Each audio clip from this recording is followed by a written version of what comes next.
반갑습니다. 손현비TV의 봉길표입니다. 오늘은 오랜만에 사고차 관련 컨텐츠 하나 찍습니다. 워낙 사고차 관련해서 문의를 주신 분들이 많아가지고 또 사고차 관련 영상 하나 찍어봅니다. 오늘의 주제는 인사이드 패널입니다. 인사이드 패널이 뭐냐? 보통 여기 휠하우스 앞에 있는 거를 인사이드 패널이라고 합니다. 일반인들이 어려우니까 조금 쉽게 최대한 설명해 볼게요. 보통 중고차 살 때 뼈다구라고 얘기합니다. 차체 뼈다구. 보통 보면 이렇게 본네트, 이렇게 앞엔다, 범퍼 이런 것들은 단순히 쉽게 탈거와 부착이 쉽습니다. 볼트 몇 개 풀면 이렇게 다 탈착이 가능해요. 무사고의 단순 교환차죠. 근데 이제 뼈다구를 건드리면 사고차라고 합니다. 뼈다구의 기준이 앞쪽으로 봤을 때는 이렇게 두 줄로 나오는 게 사이드 프레임이고요. 두 줄로 나옵니다. 차체 앞에서부터 이렇게 쭉 나옵니다. 그리고 휠 하우스. 이렇게 여기가 휠 하우스입니다. 휠이 들어가는 집 휠 하우스 양쪽에 두 개 있죠. 보통 일단 이 인사이드 패널이라는 건요, 자동차 정비 공장에 차 수리할 때 그리고 부품을 쓸 때도 인사이드 패널이라고는 따로 명칭이 없습니다. 저희가 보험 청구하는 프로그램에도 인사이드 패널이라는 건 없어요. 이거는 이제 중고차 사고 팔 때, 성능 검사할 때 이제 자기네들이 뼈다구가 어디까지 먹었는지에 대한 자세한 명시를 하기 위해서 조금 세분화해 놓은 거예요. 중고차 파시고 사는 사람들이, 일단 저희 전용공장 입장에서는 인사이드 패널이라고는 명칭은 정확하게 없었습니다. 일반인 분들이 물어봐서 이제 인사이드 패널이 이 정도 되는 거라고 특정을 하고 있고요. 근데 보통 보면 이제 저희는 휠하우스라고 하면 이렇게 앞에까지 휠하우스라고 합니다. 이거는 BMW고요. 이거는 국산차인데요. 국산차로 봤을 때는 여기 휠하우스가 앞에 여기서 끊깁니다. 그리고 이 밑에 철판이 전판넬 이 앞에 걸 잡아주는 판넬. 그래서 보통 인사이드 패널은 이 휠 하우스를 두고 약간 앞부위를 인사이드 패널이라고 하더라고요. 중고차 사고 팔 때는요. 그래서 오늘 또 논란거리 하나 만들어 드릴게요. 뭐만 얘기하면 사람들이 물고 뜯는 사람이 있어가지고 오늘도 물고 뜯는 거 하나 나옵니다. 오늘도 이쁘게 박으세요 해서 나온 얘기인데요. 이 차 그 처음에 최초 사고 난 사진 보면 되게 큰 사고처럼 보입니다. 하지만 이거는 정말 이쁘게 박은 사고예요. 이런 차 사고차는 그나마 또 사도 된다 라고 말씀드리고 싶어요. 당연히 안 사면 좋겠지만 여기 보면 정면으로 위로만 박았어요. 그래서 휠하우스가 꺾이지 않았습니다. 휠하우스는 건들지 않았어요. 중고차 파는 기준으로 해서 저희는 인사이드 패널만 교환을 한 겁니다. 사실 저희가 수리하는 입장에서는 AOS상 보험 청구하는 기준으로는 휠하우스 교환입니다. 인사이드 패널 교환, 인사이드 패널 판금이라고는 자체가 없으니까요. 근데 이거는 보면 이 휠 하우스는 건드리지 않았죠. 이 앞에 이 철판만 건드렸습니다. 보시면 이 앞에 철판은 전판넬을 잡아주는 지지대 역할에 불과합니다. 당연히 안 사는 게 좋아요. 근데 산다고 했을 때 여기 휠 하우스 여기 보면 많이 걸리죠. 여기서부터 여기 쇼버가 걸리고 여기 밑으로 해서 뭐 타이로드 엔드 쇼버 로우암 이런 것도 다 걸립니다. BMW의 인사이드 패널을 보면 본네트, 범퍼, 전판넬, 라이트, 휀다의 간격을 잡아주는 거에 불과한 것처럼 보여요. 뼈다구지만.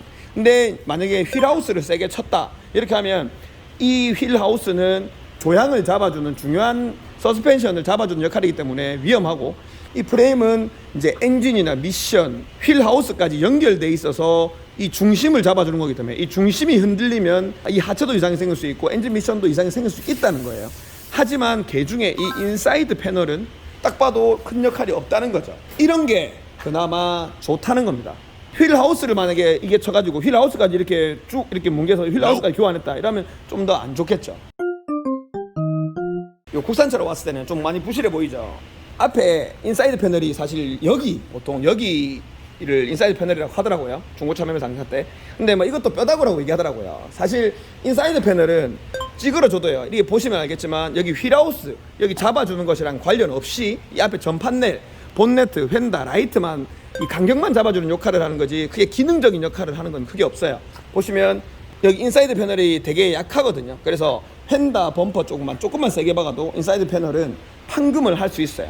교환까지는 잘 안 하고 인사이드 패널 얼마 안 먹은 차들은 그냥 판금만 좋아합니다. 중고차를 살 때 인사이드 패널 판금까지는 괜찮다. 그리고 인사이드 패널이 먹었다 이러면은 뭘 보면 되냐? 사실 휠하우스나 이런 것들은 휠하우스 프레임을 안 건드렸기 때문에 창문을 닫았을 때 이 본네트, 휀다, 도어 간격을 보시면 됩니다. 이 차로 예를 들면 이쪽 인사이드 패널을 먹었다 하면은 이제 이런 간격을 보는 거예요. 이 근처에 이 간격이 잘 맞는지, 이 간격이 잘 맞는지, 여기가 잘 맞는지 만약 인사이드 패널 수리가 잘 안 됐으면 여기 있는 간격이 잘 안 맞습니다. 그러니까 왼쪽 오른쪽을 비교해 보시면 되는데요.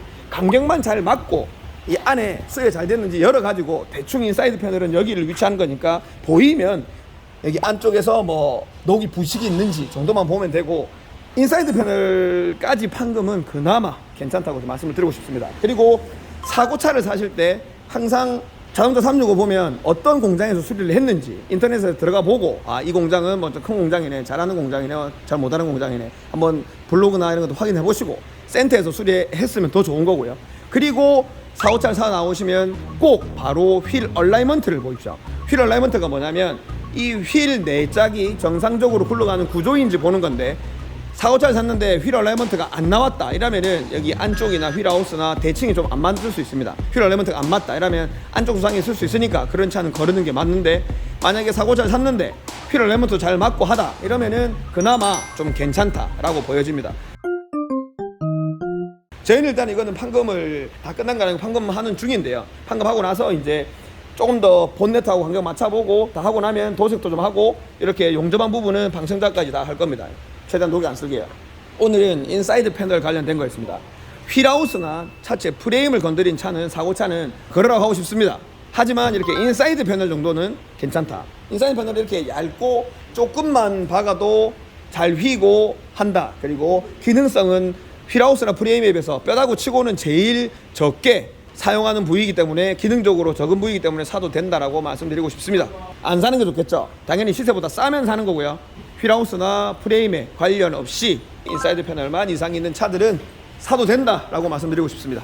그리고 댓글로 보면 제 쇼츠 영상에 많이 달더라고요.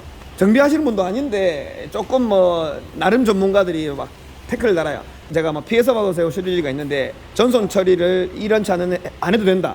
앞에 조금 박았는데 이쁘게 박으면 엔진 미션이나 휠하우스가 사고가 안 나, 괜찮기 때문에 해도 된다 얘기를 했는데, 그런 사람들이 뭐 그게 멀쩡하냐, 조그만 충격으로 인해서 안에도 손상이 간다 이렇게 얘기하는데, 그렇게 얘기하면 아무 차도 사면 되죠. 완전 무사고차 사야 되죠. 당연히 그러면 좋습니다. 제가 근데 이렇게 영상을 찍는 이유는 싸고 저렴한 가성비 있는 차량을 찾을 때 그런 사람들이 많잖아요. 그런 사람들을 위해 찍는 거고, 당연히 사고차는 안 사는 게 좋습니다.